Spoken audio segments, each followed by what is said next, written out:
didn't look too bad, though the fan on its back was ragged now. He ran his finger along the body from nose to tail, stroking the twisted ridges of the dinosaur's wounded spine. One eye had melted, he noticed, and the dinosaur had a little hole through its tail. "Oh, grow up," Harry whispered to himself. "You're too old for toy dinosaurs. Put it in the bin," he said aloud. But he couldn't do it. Suddenly he found himself climbing onto the bathroom stool. Something made him tuck the creature out of sight in a small box of plasters on the top shelf of the wall cabinet.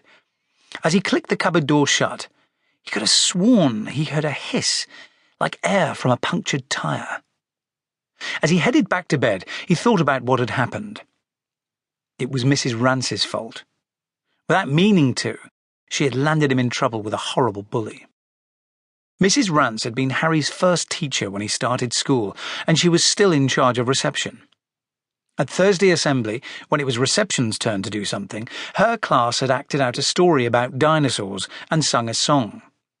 But before they got started, she had pointed Harry out in the audience and made him turn bright red. "We're going to show you some of the work we've been doing on dinosaurs," announced Mrs. Rance. "I'm afraid we haven't got any dinosaur experts who know quite as much as—" She put her hand over her eyes and gazed around. "Where are you, Harry?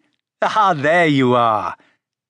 When everyone in the school had turned to stare at him, she asked, "How many of you can remember the wonderful talk Harry gave when he was in my class?" "Me!" cheered a couple of hundred kids and threw their hands into the air. Harry's friend Jack, sitting next to him on the bench, reached around and patted him on the back. Everyone remembered the serious little boy standing on the stage, clutching a seaside bucket. They had watched as he dipped into it and started pulling out all sorts of plastic dinosaurs.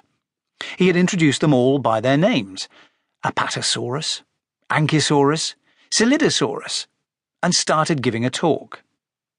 Once he had got going on his favourite subject, nobody could stop him. On and on he went about what they ate for breakfast, what armour they had, what damage they could do, how long they were from nose to tail, how heavy they were. He even knew which ones were from the Cretaceous period and which ones were from the Jurassic period. In the end, the head, Mrs. Potts, had come on stage and taken his hand and gently dragged him off. But until Rocco Wiley started giving him a hard time, Harry had pretty much stopped thinking about dinosaurs.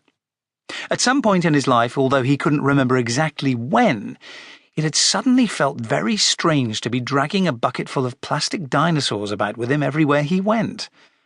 But he couldn't quite bring himself to throw them away. That was why he had decided to put the dinosaurs back where he had found them, up in the attic. Every now and then, maybe when he was lying quietly on his bed, he would remember the moment when he had discovered the cardboard box full of plastic models of dinosaurs. He pictured himself up in the attic, helping Nan give it a clear-out. He remembered struggling down the steps with the box and laying out its hidden treasures one by one on the kitchen floor. The dinosaurs were filthy, covered with sticky dust, and lots of them were bent or broken. But he had washed them in the kitchen sink and straightened out a number of them. Some had looked as if they were beyond repair, but he had used a tube of glue and did a good job of sticking broken legs and tails back into place. Sam, his older sister, had come in and told him he was stupid, wasting his time with a load of dusty old junk. Nothing much had changed between them since then. She still treated him like an idiot most of the time. Naturally, he had taken no notice of her. Instead, he'd made up his mind that the dinosaurs couldn't possibly go back into the box. He remembered explaining to Nan that they wanted to live in a bucket, and how she had understood perfectly. "That's definitely the right place for them," she had agreed. The next day, Mum had taken Harry to the library and helped him find his first book about dinosaurs. That was when the plastic models had come alive for him. Once he had found out their names, he had worked out a way of making them belong to him. "You are my Stegosaurus," he had whispered to the little creature, with a double row of pointed plates along its back. And then it had seemed to Harry that the dinosaur started to answer back. "Steg," stammered the Stegosaurus, its armoured plates rattling. And then it said,